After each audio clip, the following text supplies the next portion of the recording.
Hello viewers, welcome to my channel Rahman Tutorials. Myself Sarida Abrar Jahan, and today we are here to discuss about how do organisms reproduce, class 10 biology part 1. Welcome children. Today we are going to learn about reproduction.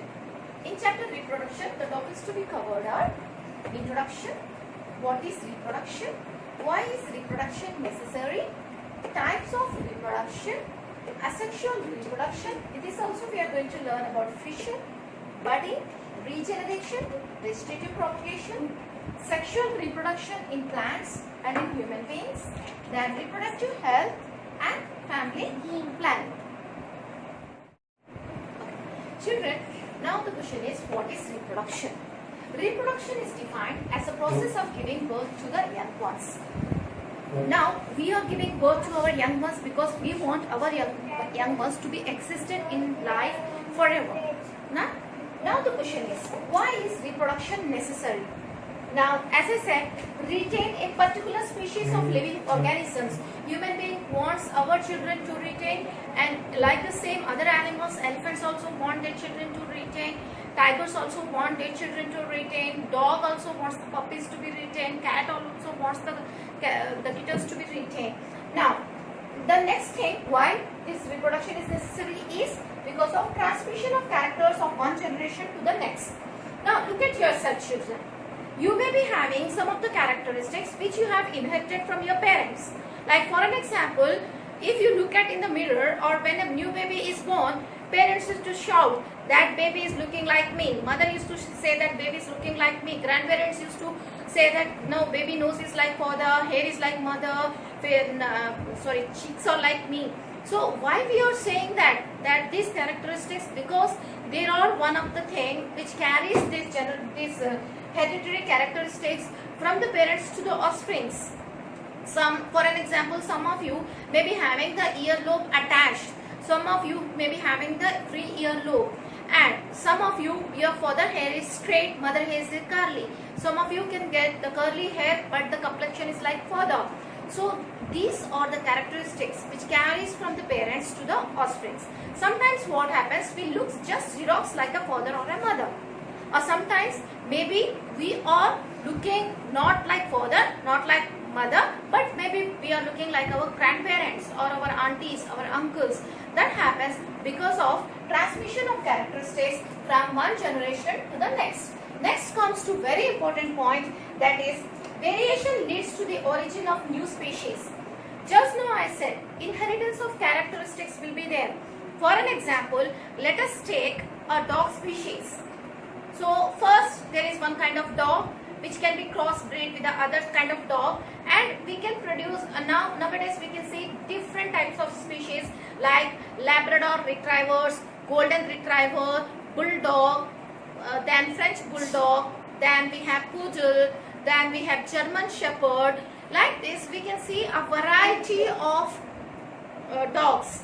Why this is happening? This doesn't happen within a second. It happens from one generation to the next generation, and it keep on going. Certain small changes will accumulate and will create a completely new trait in the next generation. Like that, variations will lead to the origin of new species from the same origin. So this is why the reproduction is necessary to create our own generations. So children, next to be discussed about reproduction in relation to inheritance and variation. Just now I said that getting the characteristics same as parents is called as inheritance, and certain changes we adapt during reproduction, that is called as variation. Now let us discuss about one simple example. I am holding two small cars here. Now consider these cars are newly launched in the market. Now if someone wants to copy this car, if someone wants to make this car, then what they have to think? They have to think about the blueprint of this car. What is the blueprint of this car? How the body of the car is made, how the chassis of the car is made, how the engine of the car is made, then how the tires has been designed. This is called as the blueprint of the car, right? So even though if they get the blueprint of the car, when they make the car, when they create the new car, then there will be certain variations, because we cannot create the exact copy of something. Okay, if they get the same car and the same blueprint what they have been used, that is so different. But every car has its patent, right? We know it. So now, to make you understand, I am holding the two cars here. See, both the cars is having 4 tires, so they will be having chases, but the designs are different, because the designer of this car, who has designed the blueprint of this car, is different from the car designer of this car, right? In the same form, what happens when we think about the reproduction in human beings? In human beings, the first thing what a parent contribute for reproduction is the cell. In the cell, we have seen that there are many cell organelles. Among the cell organelles, this nucleus plays a very important role that we have learnt in class 9. Right, children? So, in the nucleus, what is there in the center of the nucleus? We have nucleolus, and this thread-like structure which is present inside the nucleus, inside this nuclear membrane, is called as chromosomes. These chromosomes are thread-like structures having each chromosome structure like X. So if you see this X, so this center combining of both the strands is called as centrosome, and this lines above it is called as gene, and the whole area is called as chromatid. The thread-like area is called as chromatid. So actually the blueprint of a human being to reproduce is this DNA. Can you see it here? I have drawn DNA. Now this DNA will create the copy of the next DNA. Mother will be donating one DNA, father will be donating one DNA.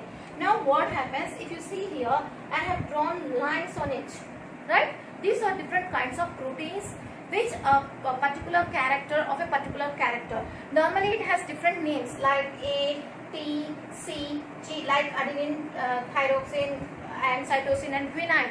But it will be too much for you at this age to discuss about these proteins. So, but I can say only one thing.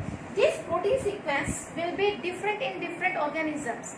Even though you are a human being, I am a human being, my child is also a human being, my husband is also a human being, my parents are also a human being, they may be having different sequences, because DNA cannot be exactly copied. Sometimes it can exactly copied also, but certain variations will be there. And why these variations are necessary? Because, for an example, take one example of bacteria. Now let us consider when bacteria is there, any kind of bacteria is there, which has a hobby of living in hot temperature. Suddenly, due to changes in the climate, the temperature has become low and the bacteria cannot be able to survive in the low temperatures, and most of the bacteria will die. But the bacteria which will reproduce during that period will have the capacity of withholding that colder temperature also. Or sometimes considered the bacteria which has been shifted from the polar region to the tropical region due to some person was carrying something, along with it the bacteria has also been carried. We know that in polar region it is so cold. The bacteria from the cooler region suddenly has arrived to the hotter region like tropical regions. But that bacteria cannot be able to survive if variations are not there. So variation plays a very important role in changing or in adjusting oneself to struggling with the nature. Understood, children?